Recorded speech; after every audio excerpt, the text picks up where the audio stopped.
quand tu es acteur porno, ou actrice porno, est-ce que ta libido personnelle est impactée dans le sens positif ou négatif, tu vois? Est-ce que ça te déraille ta sexualité personnelle quand tu es en couple à côté? Bah alors, c'est pas la même chose pour tout le monde. Moi, personnellement... Je parle pour toi, du coup, parce que t'es en face de moi. Moi, personnellement, ça m'a un peu plombé la vie, quoi.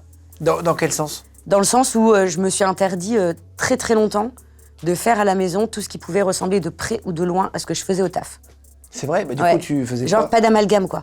Moi, c'est Émilie. Si tu veux Lisa, c'est là-bas dans les films. Émilie Delaunay, ton vrai nom. Ouais. Lisa Del Sierra, ton pseudo. Ouais. C'était ma manière à moi de gérer les choses. Genre ça, c'est un personnage avec lequel je me permets beaucoup de choses très très cool.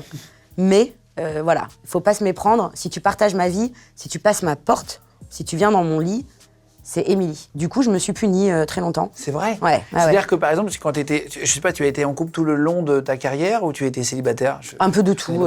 Alors, quand tu étais en couple, on va dire, tu avais une vie un peu plan-plan sexuelle? Ah ouais, c'était nul. Mais non! Mais nul.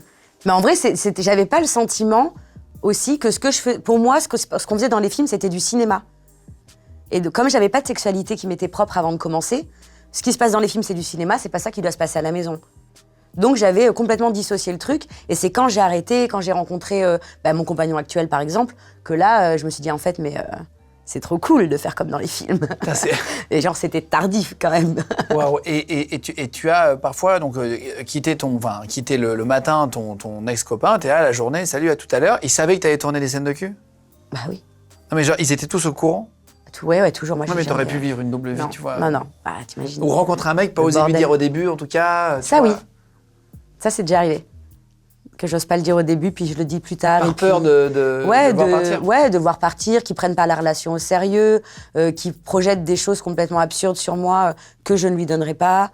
Ouais, ça m'est déjà arrivé. T'as arrêté le porno en 2013? Ouais. C'est ça? Avant de passer réalisatrice? Oui. Pourquoi tu te dis que t'arrêtes? T'en as plein le cul à un moment donné,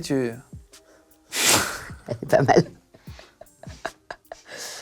Non, j'ai arrêté parce que j'étais à un moment de ma vie où je n'en voulais plus qu'un seul dans mon cul, justement.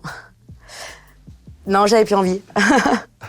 Non, mais c'est vrai. Est-ce que c'est une vraie question? Est-ce que tu vois, t'en avais marre, etc., machin?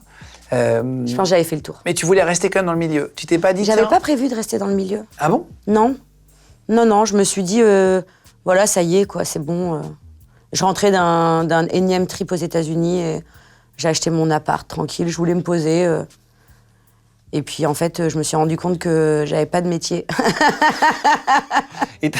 Parce que c'était il y a 10 ans, donc t'as 35, t'avais 26 ans, exactement, ouais. Non? Donc t'étais très jeune, quoi. Ouais. T'es pas vieille pour prendre ta retraite.